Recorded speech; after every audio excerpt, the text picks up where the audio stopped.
morning everyone. So I'm Miss M and this is my channel. So dati akong I recently worked in Saudi Arabia for 2 years and 3 months, guys.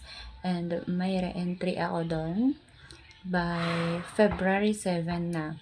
And I decided to apply in Hong Kong kasi parang choices ba. Kung matanggap ako sa Hong Kong, then hindi ko na babalikan yung amo ko sa Saudi. Kasi guys, dun kasi is mabunganga yung amo ko. Even na ginawa mo na lahat, wala pa rin siyang appreciation. Hindi pa niya ma-appreciate yung ginagawa mo sa kanya. Yun ang ayaw ko sa kanya. And laging nasigaw. Kaya nagdo-double ako, nagdadalawang isip ako, guys. So ngayon, i-share ko sa inyo yung aking pag-a-apply sa Hong Kong. Mabilis lang kasi siguro ex-abroad ako, ganun. Pero may ibang ex-abroad din na hindi agad natatawagan.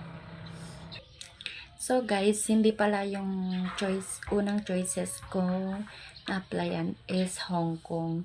So ang gusto ko sana is cleaner sa Saudi. Kaso may re-entry visa ako doon, sabi ng agency is hindi daw pwede. So ang sabi ko is kung may Hong Kong sila. Kung may Hong Kong sila ay doon na lang ako mag-a-apply. Then sabi nila is meron daw. So January 14, nag-report ako sa agency. Then ginawa nila ako ng video, nagkanta-kanta ako doon ng rhymes ng pang kids song. And then pinicturean nila ako, tinignan nila yung aking passport. Tapos by January 17, sabi nila sa akin is mayroon daw face-to-face interview with the broker. So January 17 is bumalik ako doon sa agency para ako ay ma-interview ng broker. So parang nasa 20 plus kami, ganun. Meron din mga ex-abroad, meron ding terminate, ganun. Pero ako is hindi ko rin sure na matatanggap ako kasi may mga tattoo ako. Yung panlaban ko lang is parang ex-abroad, ganun. Pero hindi ko yun sure. So, tips ko lang guys sa mga nagbabalak mag-abroad sa Hong Kong, mag-research kayo ng mga pwedeng itanong ng broker, ganun. Para in case is ready kayo. So, pero kahit ready kayo guys, is meron pa rin din yung kaba.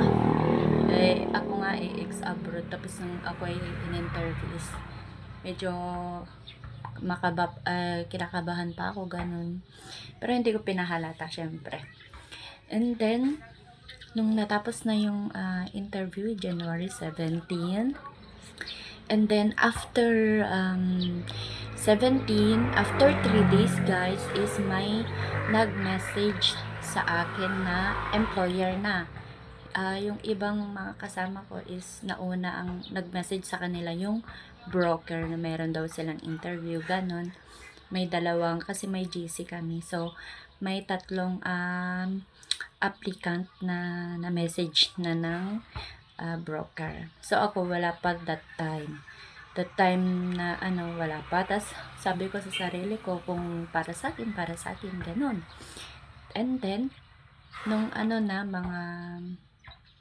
mga bandang hapon, ganun, mga alas 3, ganun, is may nag-message sa akin na employer. Tapos sabi niya, "Hi Maris," ganun.